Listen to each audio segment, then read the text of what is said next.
আমার আল্লাহ রাব্বুল আলামিন এই জন্য বলছেন ওয়ামা তাফআলু মিন খাইরিন ইয়ালামুল্লাহ ওয়া তাযাওয়াদু ফাইন্না খায়রাজ যাদিত তাকওয়া।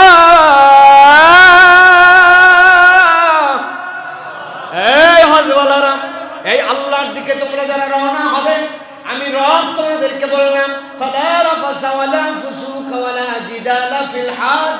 হজের সফরের মধ্যে তোমার জন্য কোনো পাপাচার থাকবে না, অন্যায় থাকবে না, ঝগড়া থাকবে না।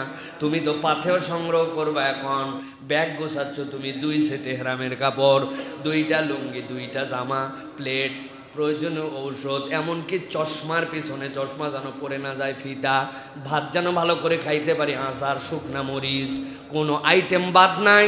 বান্দার সবগুলা ব্যাগের মধ্যে ভরাইছে। স্যান্ডেল যদি একটা হারায় যায়, কোথায় খুঁজতে যাব? 2 জোড়া স্যান্ডেল নিয়েছে। স্যান্ডেল যেন অন্য কারো গায়ের মধ্যে লাগে, বিরক্ত না হয়।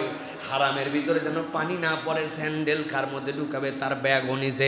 আল্লাহ বলছেন নেও বান্দা তাজাওয়াদু, আমি আল্লাহ তোমাকে দায়িত্ব দিলাম পাথেয় সংগ্রহ করো। তবে রব বলছেন ফা ইন্না খায়রাজ যাদিত তাকওয়া। দুনিয়ার এই পাথেয় যতই সংগ্রহ করো, যতগুলো জিনিস যাই নাও না কেন, সবচেয়ে বেশি যেইটা সংগ্রহ করে নিয়ে যাও ওইটা হচ্ছে রবের ভীতি। আল্লাহর তাকওয়া যার জীবনে আছে, আল্লাহ বলছেন তার থেকে বড় সম্বল আর তার জীবনে কিছু নাই। সুবহানাল্লাহ।